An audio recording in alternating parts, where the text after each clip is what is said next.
So I got confused. I knew it was the first and the third. Right. After it's the fourth Wednesday, but it's the third Wednesday after the third Tuesday. And so I got mixed up, and it's the commission that's on the first and third Tuesday, and it's the city council that's on the second and fourth. Yes. And so John Henry's here, which is good because it wouldn't matter what I said. Yeah. I can do both. Whatever questions you have, we can cover them today. So. There you go. I did have a quick question, though, on city stuff. Yeah. Are they getting close on 20th and Grand? I'll have to ask Byron. It should be pretty close. I can't remember. He told us when he was in here, was it 12 weeks? For something like that. So we should be coming up on that pretty close. Because it looks like maybe some of that is getting ready to be open. Yeah. Out there. And yeah. Lana wants to be the first one to drive on the open intersection. Yeah. It's like the first time you're at the restaurant or the store. Yeah, I've never thought of that, but that might be cool to be the first one to drive across it. So we're not camping out, I will tell you that. Yeah, I don't know. If I see you in a tent tonight, I'll be like, I know what they're doing. So I'm going to be the first to drive on the new intersection. And then the water leak that was there at Bulldog Boulevard in Grand. Mm-hmm. I guess that's been... It has been fixed. I think they're going to have to go back into it at some point and do some other stuff. But yeah, what a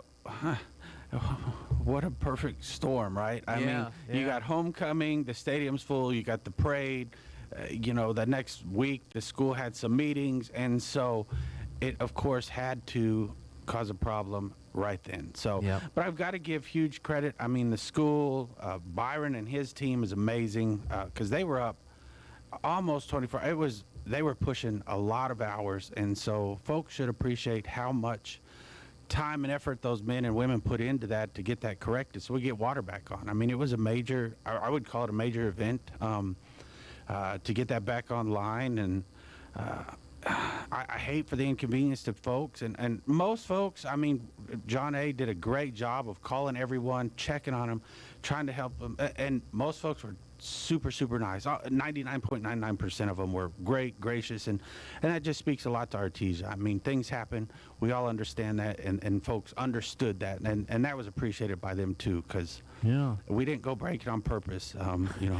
So that's what I always told. At the restaurant, I always told people, well, I didn't make your sandwich cold on purpose. I mean, I'm sorry, it was a mistake, and so it's nice when people are gracious and help. Yeah, well, and a lot of water. People probably don't realize how much water, while you're trying to seal that and close it off. That's just a lot of water, unfortunately, that runs off. And with that pressurized system, that it's a wonderful system when it's no problems. I mean, that's what you want. So, a lot went into it. I'd love to have Byron in here sometime to kind of explain a little more in depth on exactly why, like you found interesting his last discussion, and Tanya did. She said, man, that was really interesting. I enjoyed hearing that. And I think folks would. And so to understand why that was such a problem, you would think, oh, it's just a leak, just patch it. It's so much more complicated than that. We were having to fly people in to help fix that. Yeah, it was a major problem. And it wasn't just a simple don't put flex tape on it and move on. There was a lot more to it. It was a big deal. Yeah, that'll be, so when that's all done, that'd be great to kind of have a conversation about that, right? Because I thought, well, if it's a valve, they got plenty of people out here, right? Yeah, you would think, huh? But they could get you a valve. But wow, that's pretty amazing that all that took place. Well, let's turn to the county and see what's happening with the county news. We had a real exciting discussion last time about the revenue picture that came in.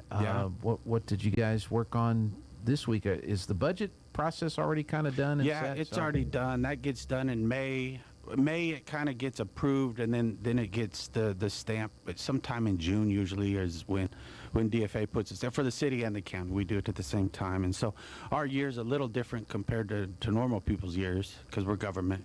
We want to make things different, and but no. So that process is done. We're all operating on our new budgets at this time, and things are going really well. We didn't have a revenue report yesterday, so we'll have one next meeting. It's usually every other meeting, so we can catch the last month's revenues.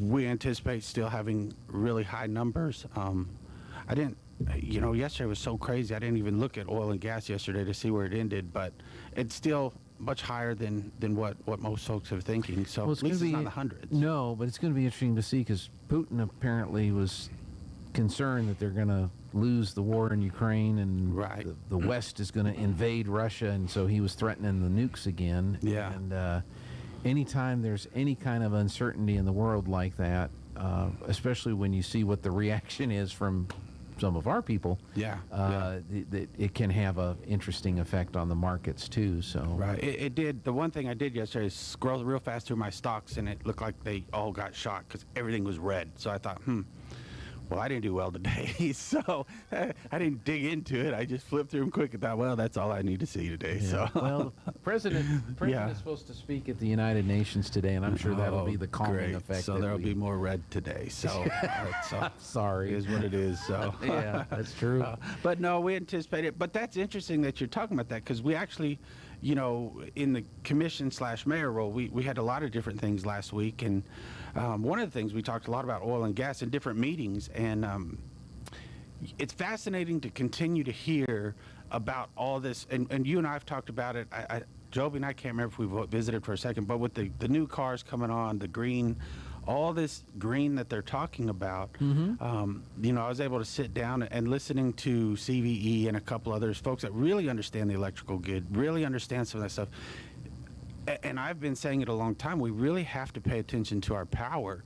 I'm really worried about Eddy County, Artesia, in this next summer, this next year, because our power is just not there, and they're continues to push this Green New Deal and all this stuff and how wonderful it's going to be, and then you look at the UK, who just said, no, we can go ahead and frack now because we have to have energy. And so it's interesting to see how we're continuing this path, whereas we see other countries that were way ahead of us on this path kind of pull back and say, I don't think we're ready. And I think that's all anyone's asking is, hey, we need to pull back on this and say, are we ready?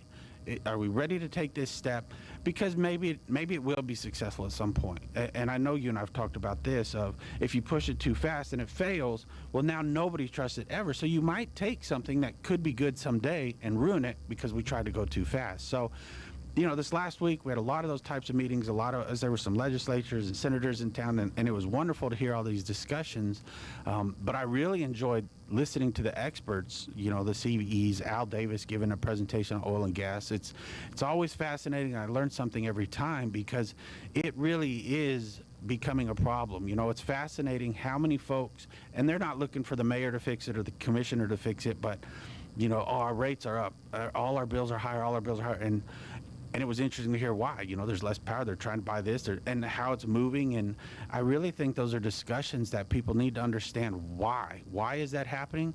And when they understand the why, I think it'll make them look at some of this energy. We understand energy down here, but some of these towns, and when those high energy rates, who does it affect? Well, it affects the lower income or that middle income that are just barely making it. Well, they're getting hit the hardest, and that's dangerous.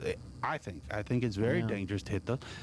Some of us can pay those bills. We don't enjoy it. We don't like it, but we're lucky at this moment to be able to pay those bills. But if they continue to go, what do you start shifting to make things work? Is there, in all the meetings and the discussions that you were part of, was there a consensus or a common thought as to what the solution might be or what our energy policy needs to be focused on to try to get us out of the situation that we're in? Well, I think the common census is, and I don't know how to do it now to get things back online quick enough, unfortunately, but and I should have remembered the correct, it's like load power or something. They're going to hate me because I messed it up. But anyways, the plants that are actually moving that power and creating that power, we've got to bring those back online, or something that can bring that same amount of power to fill the grid, because we're shutting these plants down.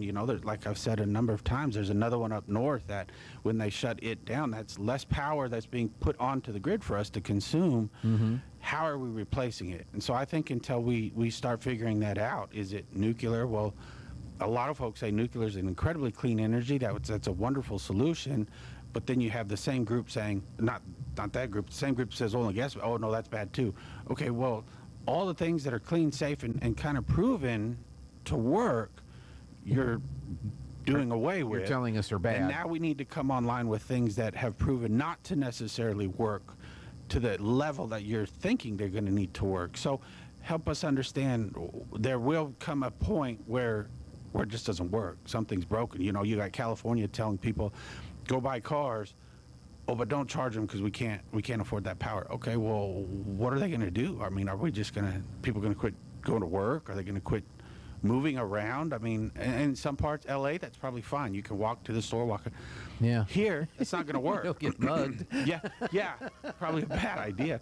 But here, it's not going to work. In rural New Mexico, there's a lot of cities, counties, and rural areas that walking isn't really a solution. It could be 50 miles to get to the store and back. So, well, I was watching a video this morning. The TFL guys out of Colorado, and they got their hands on a Hummer EV. Yeah. Beautiful truck. $110,000 to start. Wow.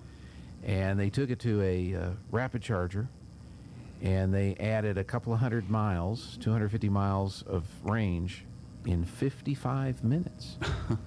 Okay.